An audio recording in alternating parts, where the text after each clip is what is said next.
Hallelujah. Bwana Yesu asifiwe. Hallelujah. Can we celebrate the Lord once again? Hallelujah. Nimempata asiyebadilika. Yesu hawezi badilika. Nimempata asiyebadilika. Yesu hawezi badilika. Nimempata asiyekaniacha. Yesu hawezi badilika. Asiyebadilika. Yesu hawezi badilika.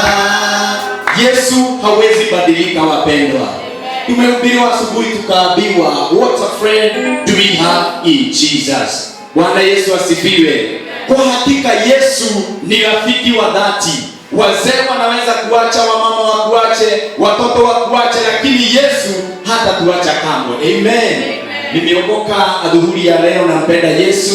Nashukuru kwa nafasi nyingine ambayo nimepata ili nikaweze kulileta neno la Mungu siku ya leo. Once again, Bishop, thank you so much. Ningeomba tuweze kuketi katika uwepo wa Mungu so that we may listen from the word of God in the meantime.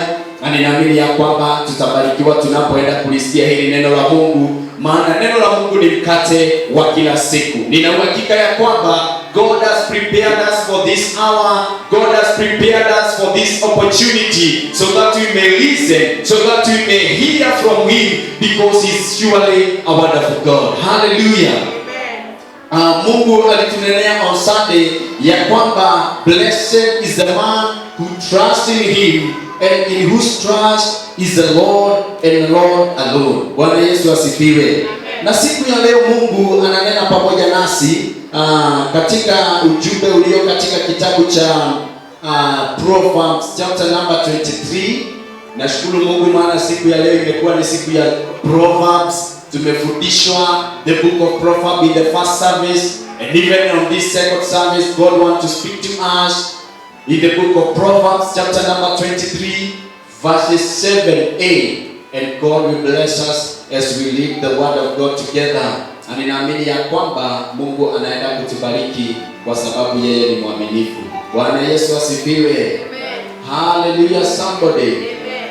I'm very grateful this afternoon to know that for sure God is so concerned about our lives, and as we have been taught by our bishop during the first service that we really have a friend who is more than a brother. Bwana Yesu asifiwe. And that friend is only Jesus, who is more than a brother. Hallelujah. We are going to read in the book of Proverbs chapter number 23 verses 7a. Hiyo nyingine utaenda kusoma nyumbani, na ninaamini ya kwamba Mungu anaenda kutubariki from the scripture reading, na Mungu atatubariki even as we read. Are you all there? Can you say hallelujah if you are there? Hallelujah. Amen. For a man thinketh in his heart, so he is. Bwana Yesu asifiwe. For a man thinketh in his heart, so he is. Bwana Yesu asifiwe. Other versions, I know they have different writings, but the meaning is the same. That as a man thinketh in his heart, so he is. Hallelujah. As you think you are today and this afternoon, the Bible is saying that is the same as you are. Hallelujah. Mwandishi wa kitabu cha Mithali ambaye si mwingine ni Suleimani anaandika na kusema ya kwamba for as a man thinketh, so he is today. As you think you are in your life, the Bible is teaching us that the perception you have about yourself, about your future, about your life, that is the same as you are. Hallelujah. So the heading of the message today is perception. There is a mystery of sun and moon, because as the scientist says, ya kwamba mwezi ama bara mwezi haina mwangaza wake, But what happens in the realm ni kwamba mwangaza wa jua una reflect katika mwangaza wa mwezi. Hii kumaanisha katika kifungu cha leo tunachoenda kujifundisha that the life of any human being ought to reflect the genius mind of God the Maker. That my life should reflect the goodness of God who created me. In what I do each and every day, it should be a clear resemblance of the God who made me. Siku ya leo, maisha yako inafaa kuwa inaangazia maisha ya Mungu. Yani, whatever you are doing today, it should be a resemblance of the genius mind of our God. I believe that God created you and me in His own image, as the Bible says.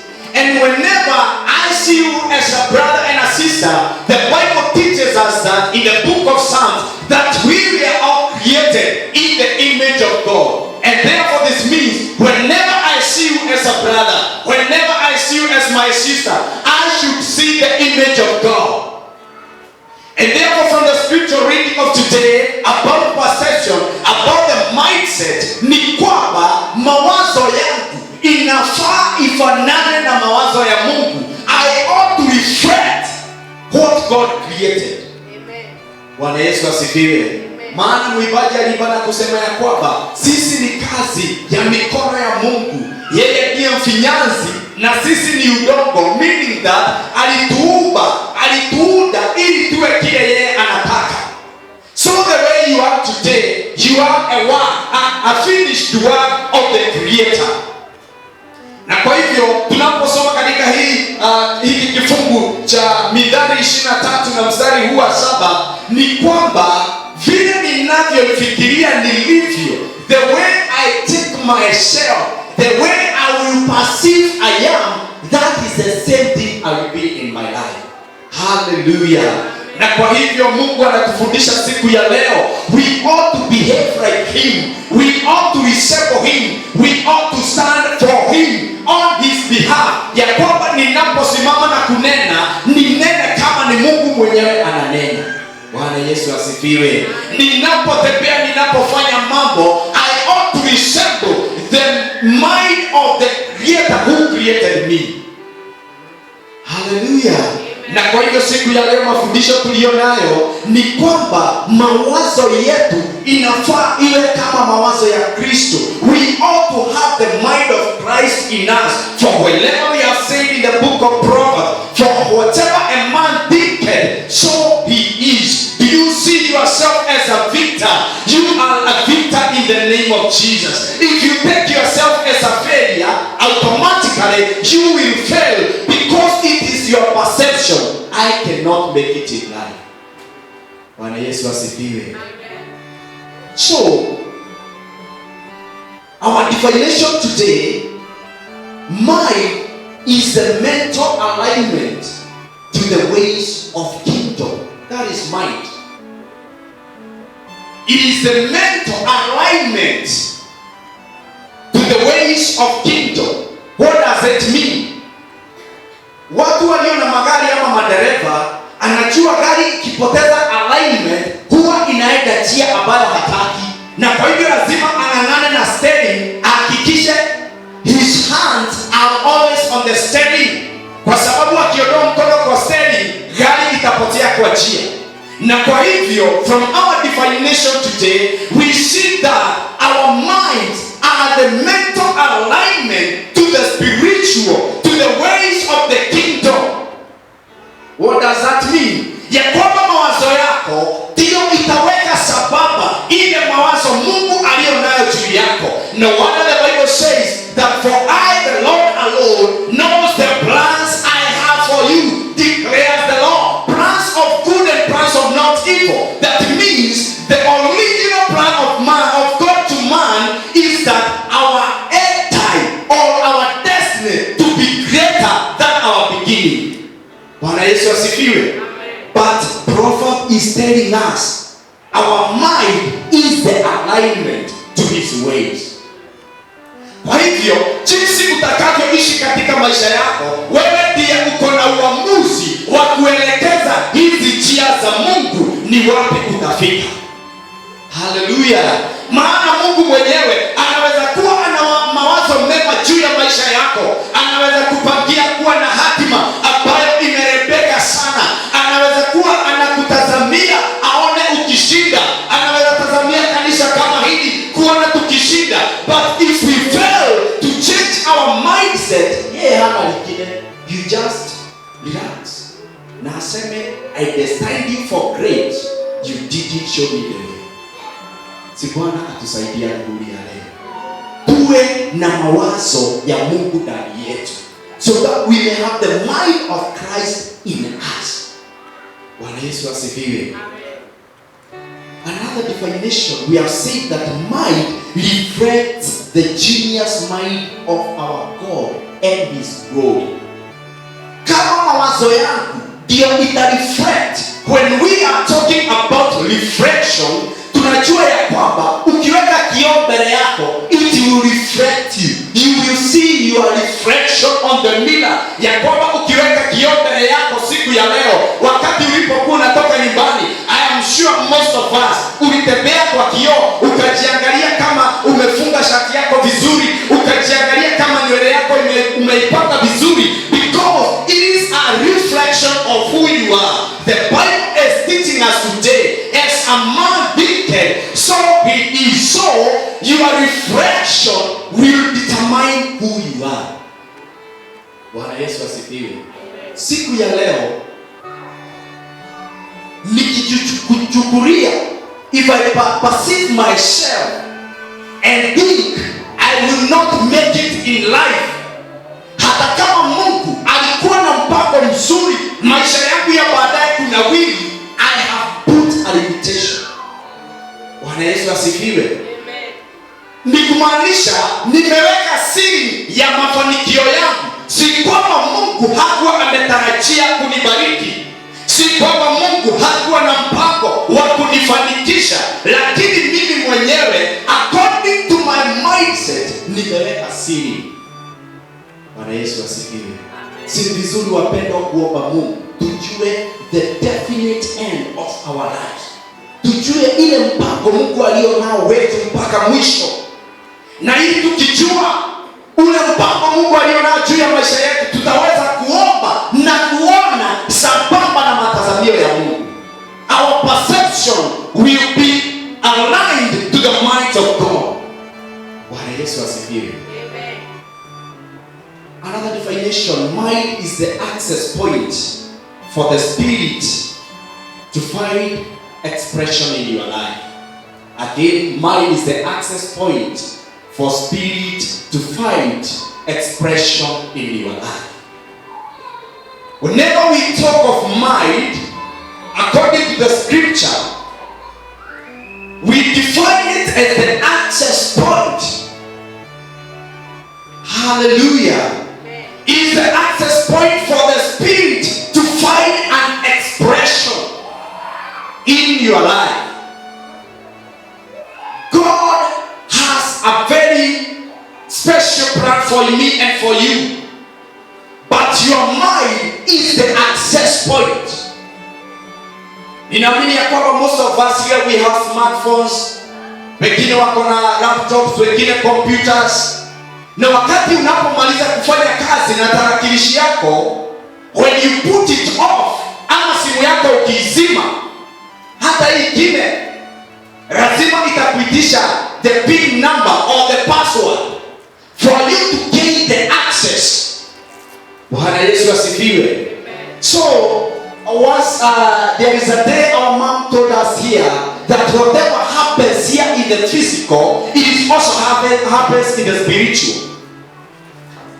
If at all we need passwords here on earth, for instance this computer, for me to operate it, I must have the access. The access is the password to open it, so that I may gain the access to any site I need. Praise the name of the Lord. Na kwa hivyo ukienda kama kwa website kama ya bank uende kwa website kama ya security details, utapata ya kwamba there are some areas zimeandikwa restricted area, meaning that you cannot go beyond that point without permission from the legal person who is supposed to give. Bwana Yesu asifiwe. And so when we are speaking of mindset, it is the access point of the Spirit to express the plan of God in your life. Hallelujah. So, if at all your mind is the access point, it means that you have the person. Bwana Yesu asifiwe. It is your decision to make today. Will I allow the Spirit of God to work through me? Nitamkubalia Roho Mtakatifu kufanya kazi ndani yangu? You have the ability. You have the password with you. Bwana Yesu asifiwe. For whatever a man thinketh, so he is. What do you think about yourself today? Where do you see your life 10 years to come from today? Where do you see the future of your generation 20 years from today? Where do we see the future of this ministry 50 years to come? For whatever a man thinketh, so he is. For this ministry to be founded, there was a child mind in our bishop's mind. Na akapanga kaona ya kwamba, because I have heard collected from God, I need to make a clear plan. If at all it remained as a thought in his mind, it cannot be expressed. Hallelujah. Unajua, most of us tunajiambia ndani yetu that I know I will make it in life. You keep on telling yourself, I know I'm great. I know I will succeed. But unless you let it work, it will remain just a wish. Bwana Yesu asifiwe. And I want to tell you today that a desire is not the same as decision. You can keep on desiring to be a good person in life. Desiring. I desire to be ever smart. But when it comes to wear your clothes, when you are buying your clothes, you are not careful enough to look for which attire will fit me well. Bwana Yesu asifiwe. Yaani matamanio yako ni kukuwa mwombezi. I desire to become an effective intercessor. Just a desire. Praise the Lord.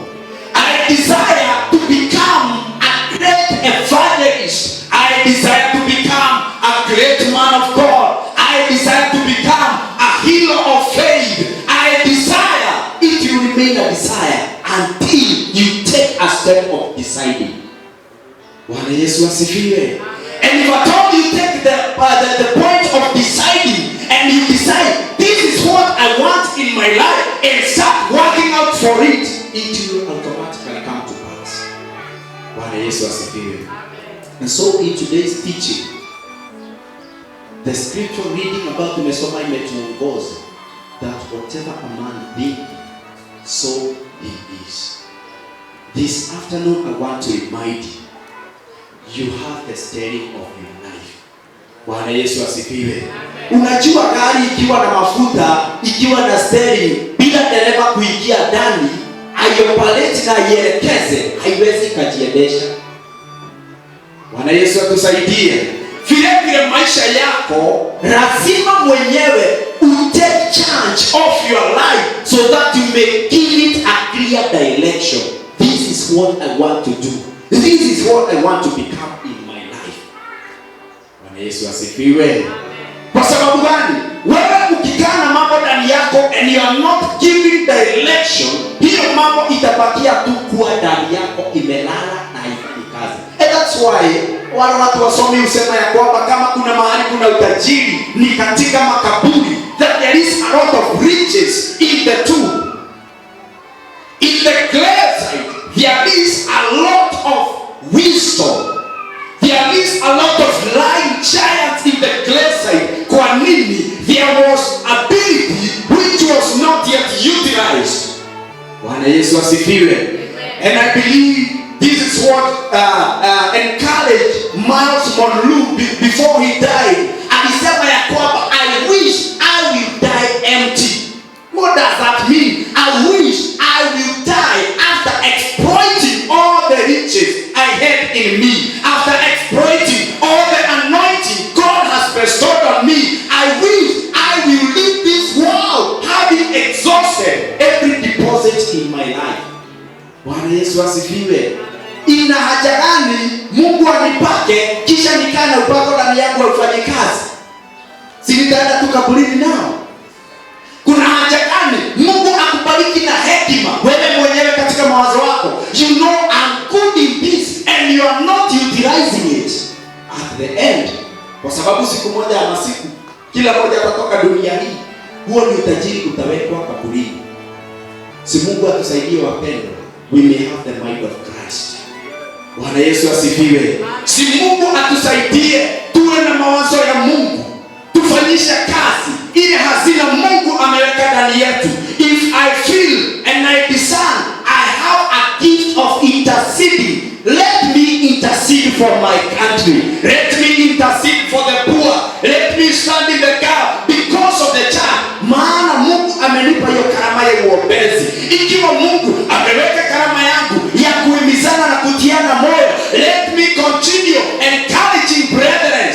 Kwa sababu hiyo neema Mungu ameiachilia ndio ifanye kazi. Bwana Yesu asifiwe. Bible says ya kwamba hizi karama za Roho Mtakatifu hatukupewa ili zikatunufaishe sisi wenyewe ama tukasikia vizuri ya kwamba nimepakwa, nimejazwa na hii karama, niko na hii nyingine, niko na hii nyingine. But the Bible says ya kwamba hizi karama zote ziliachiliwa so that they may edify the body of Christ. Bwana Yesu asifiwe. Amen. Can you tell your neighbor you are not empty? Amen. Ukweli ni kwamba Mungu ameweka hazina ndani yetu. Praise the Lord. Let us see a scripture reading in the book of John chapter 5 and verse 2. Na Mungu atatubariki tunaposoma Yohana 5 na mstari wa 2. John 5 and verse 2. Now there is in Jerusalem by the sheep gate a pool in Aramaic called Bethesda, which had 5 roofed colonnades. In this lay a multitude of invalids, blind, lame, and paralyzed. One man was there who had been invalid for 38 years. When Jesus saw him lying there, he knew that he had already been there for a long time. He said to him, "You want to be healed?" The sick man answered him, "Sir, I have no one to put me into the pool when the water is turned up. And while I'm going, another steps down before me." Jesus said to him, "Get up, take up your bed and walk." And at once the man was healed, and he took up his bed and walked. Bwana Yesu asifiwe. Your mindset will determine your response to your God. That is another point.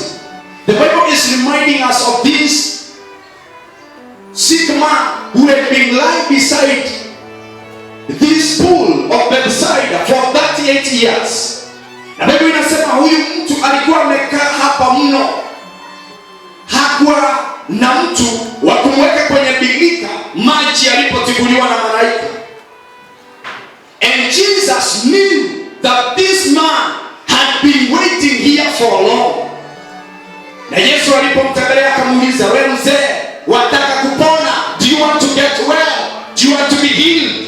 Alianza kumpatia sababu. "You know, sir, I have been here for long. I have no one to put me inside the water. I have waited here for long. Sina msaada." He started excuses. But the Bible has recorded clearly that Jesus already knew this man had been there for long. Hii inatufundisha nini? Katika mawazo, in the mindset of this man, there was no hope of healing. Hakukuwa na tumaini la uponyaji.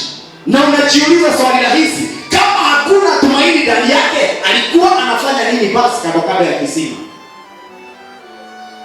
Praise the name of the Lord. Amen. Jesus said, I know you have been here for long. Hii ni kumaanisha, in your mindset, the picture you will create in you, Jesus already know it. Bwana Yesu asifiwe. Hiyo picha, hiyo mawazo, that mindset you are creating in you, to see yourself a conqueror, to see yourself a blessed person, to see yourself as a person who will attain his destinies and visions, as somebody that will realize his visions. Already Jesus knew. Na ndio maana alimwambia huyu mtu, ninajua umekuwa hapa kwa muda mrefu. The question is, do you want to get healed? Praise the name of the Lord. Jesus is asking us today, do you want to get well? Do you want to become great? Do you want to become a conqueror? Do you want to become a successful person?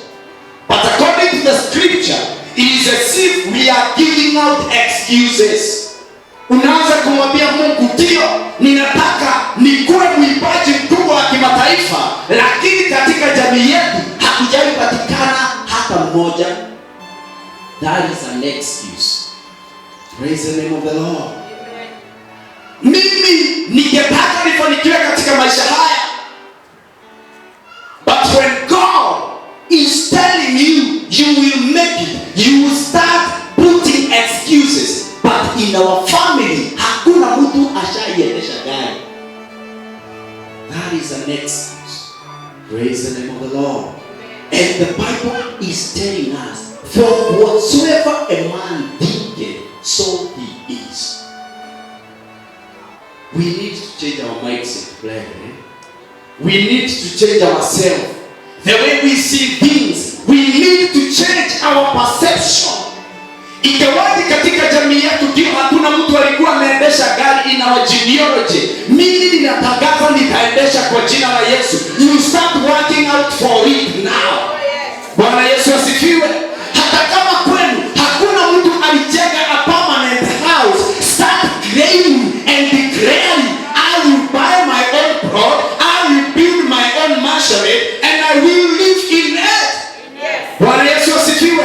It is not about qualification, it is all about your mindset.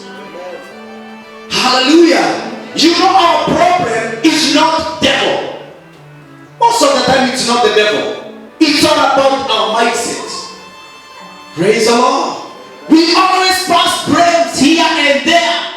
Mimi sitafanikiwa. Kwa nini? Ni kwa sababu sikusoma nipate shahada. That is an excuse. You can make it even without a degree. Praise the Lord. You can make it in life even if you don't have any single certificate in your house. Because it's all about mindset. Ndio sikusoma. Kwa sababu sikusoma. What can I do so that I can make my life better? Praise the name of the Lord. Can you help me to preach to your neighbor and tell him, whatever a man thinketh, so he is. Hallelujah. When matters life is concerned, it is not about qualifications. Mafanikio si kwamba ni kuhitimu katika maisha haya. Ukisoma katika Biblia, especially usome history about the 12 disciples, you will see a number of them hata hawakuwa wanajua kuandika, lakini walifanya kazi iliyokuwa kazi ya ajabu. Lakini sisi tunafika mahali na tunaanza kujiambia, I cannot fit in that church, I cannot fit in that group. Why? Because I have no papers with me. It is good to have papers. It is good to go for education. It is good to put more effort. Kwa wale ambao wako shuleni hata saa hii. But about your mindset, lazima uwe, you have a clear picture of what you want to become in life. And unless you have a clear picture of where you are going, unless you have a clear direction, you will never get there. We usually say, a quote from somebody else, that whenever you fall, if you are going nowhere, any road will take you there. Kama hauna mahali fulani umelenga unaenda, njia yoyote utafuata itakufikisha. Why? You don't know where you are going. Praise the name of the Lord. Kama unataka kufika mahali, kuwa na malengo, mawazo yako iambie, this is what I want in life. Naye Mungu kwa sababu ya uaminifu wake atakutimizia. Tunapomalizia, God always gives us a seed of success, but it incubates in our minds and in our hearts. There is a seed of success in your life. There is a seed of greatness in your life. But this seed, it will only incubate in your mind. It will only incubate in your heart. What does that mean? I need to take care about my perception. I need to take care about my thinking life. My thinking level, I need to work out on it because the seed is already released. Mbegu tayari Mungu ameiweka ndani yangu, lakini for this seed to germinate, the incubator is my mind. The incubator is my heart. Bwana Yesu asifiwe. Wale watu ambao ni wafugaji wa kuku wanachukua mayai wanaweka ndani ya incubator, wanaipatia 21 days wakigojea kuona a chick ama kifaranga, and they are sure kwa sababu hii mayai ama hii yai nimechukua liko sawa sawa, after nimeiweka kwa incubator for 3 weeks, kama nimeweka mayai 100, I am expecting 100 chicks. The same way with our God, He has already given us the seed of success. It is already in you. You are a successful person. Lakini wewe ndiye utadetermine na hii mayai, hii yai imewekwa ndani yangu litakuwa kifaranga au la. Maana huyu mwenye kufuga kuku akienda azime the power of the incubator, mayai yote itakufa. So for you to keep the ball rolling, you need to work out on your mindset. Bwana Yesu asifiwe. You need to work out on your thinking level. You need to think about your mind. You need to take care of your head. Bwana Yesu asifiwe. Unajua katika kitabu cha Proverb, that is Proverb chapter number, utaenda kusoma nyumbani. Proverb chapter number what? Let me see. Chapter 4 and verse 23. That take care, guard your heart. For from your heart there flows rivers of life. Bwana Yesu asifiwe. So you need to take care of your heart. You need to take care of what is going in your heart. For whatever comes in your heart, it starts in your mind. So you need to take care of your mind. Bwana Yesu asifiwe. Tunapomalizia, there are 2 types of mindset. Worldly mindset and the spiritual mindset. Worldly mindset is a mindset which we can see with our physical eyes. It is the mindset of I can feel, I can touch, I can do. And the spiritual mindset is a mindset where you only rely on the divine power of your Maker. Praise the name of the Lord. And so these 2 mindsets, we need to take care of them. We need to take care of both of them. They are 2 different levels. Level 1 is about your perception. After you perceive, the next level is taking an action of whatever you have perceived in you. Hallelujah. Amen. A computer cannot work out on itself. It works about the commands it receives from whoever is operating it. For you to operate it, you must give it some command. Send this email to somebody. But if you write a mail and you try to send, if you just remain on the desktop until you command it to send. Vilevile Mungu ameweka hazina ndani yako, lakini ndio hii hazina ifanye kazi. Mwenyewe lazima uiamrishe. Wake up and seek God. Praise the Lord. Lakini huwezi kuwa unasema natamania sana niwe narauka mapema kutafuta uso wa Mungu and you are doing nothing. You must give it a command. Praise the name of the Lord. Hata upewe milioni moja siku ya leo, iweke kwa akaunti yako. If you don't think on how you can invest that money and be buying back some profit after a given period of time, milioni moja hapo itakuwa imeisha. Na mwenye alikupea hiyo milioni moja hata kupatia nyingine. Kwa sababu gani? Alikupatia moja ndio ufanyishe kazi, na wewe ulienda tu kuikura pole pole, mwishowe ikaisha. God has given us different grace in our life. There is a grace I have which you don't. There is a grace you have of which myself I don't. But all these graces, God has placed them upon us so that they can benefit the body of Christ. What are you doing with your grace? Bwana Yesu asifiwe. For whatever a man thinketh, so he is. If you think yourself you are a failure in life, you will automatically fail with or without qualifications. We have seen so many people with big names, but their end is so frustrating. We have seen so many people with better qualifications in life, and they ended up being people who have no future, who have no hope, because they didn't command the qualification in them to work out for the betterment of the glory of God.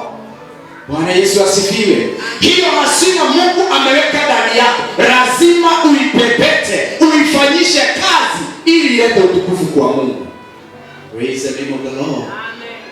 Finally, before I go to the conclusion, 2 Peter chapter 2 and verse 20. Andika pasome nyumbani. You become whatever you behold. I'm just paraphrasing. 2 Peter chapter 2 and verse 20. You become whatever you behold. Praise the name of the Lord. Amen. Kila mtu hapa amepewa mawazo sawa. Kila mtu amepewa perception ambayo iko na heshima. Perception ambayo inalingana na Mungu. Praise the Lord. But the decision lies at your hands. Decide today what you become, who you want to become tomorrow. Praise the Lord. Your life today is a product of what you plan today. Hallelujah. The Bible in the book of Genesis, chapter number 15.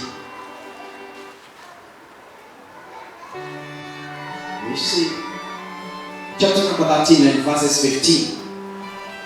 God is telling Abraham, as far as you can see, I will give it unto you. Bwana Yesu asifiwe. Huyu ni Mungu anaongea na Abrahamu na anamwambia, as far as you can see, I will give it unto you. So the decision was with Abraham to open up his eyes wide and see where he went to reach. So this means it is upon you, it is upon me to decide my destiny. My fate of tomorrow, I will plan it today. Bwana Yesu asifiwe. Je, unataka kuinuliwa na Mungu? What are you doing today so that it may accelerate your becoming? Praise the name of the Lord. Amen. You need to be more aggressive on what you want to become tomorrow. Praise the Lord. Nikiomba tusimame tumalizie. When we talk about mindset, we are talking of reflection. I said, a mirror can only reflect what is in front. Your mindset will only reflect what you have swallowed. if you only reflect what you have decided in your life, mawazo yako ita reflect kile umeifeed nacho. Praise the name of the Lord.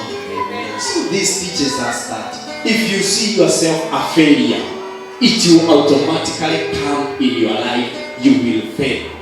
If you see yourself as somebody who has conquered this life, you will automatically win. If you see yourself a loser, ukijiona mtu ameshindwa, ukijiona mtu amedharauliwa, utakuwa tu mtu wa kudharauliwa. But if you perceive you are a blessed man of God, you are a blessed woman of God, automatically you will become a blessed person. Nikitaka siku ya leo ujiombee mawazo yako, uiombee ipasive kile kimetoka tu kwa Mungu. Because we are saying there is two degrees. The other, that is what we can see. Other mindset or worldly mindset. Omba Mungu, funga macho yako na uambie Mungu, naomba uniumbie mawazo kama yako. Just tell God to create in you mawazo kama yake, mawazo inayoumba kitu na kinakuwa. Tell God to help you to have mindset that will change your destiny. For whatsoever a man thinketh, so he is. Huyu mtu alikaa kando ya kisima for 38 years. And Jesus came with his deliverance. But he was still giving out an excuse. What is that excuse are you giving to God regarding your life, regarding your destiny? Do away with that excuse and allow God to work it out for your good, to work it out for your better, to work it out for your destiny. Mwambie Bwana akuudie mawazo kama yake. Just tell God, create in me a mind like yours. Tell God to help you to change your perception. Maana wakati wowote perception yako itakuwa mtu amelemewa, you will have low self-esteem. Utajiona mtu amedunishwa, and the result will be utajichukia. When your esteem will go down, you will start become aggressive. Maana unataka watu wengine waone hata wewe una exist, but because your esteem has already gone down, you start fighting back. Mtu hata akikuongelesha jambo na alikuwa anakuambia kwa uzuri, you start interpreting it negatively. Why? Because your esteem has already gone down. Just tell God to create in you a mind like that of Christ.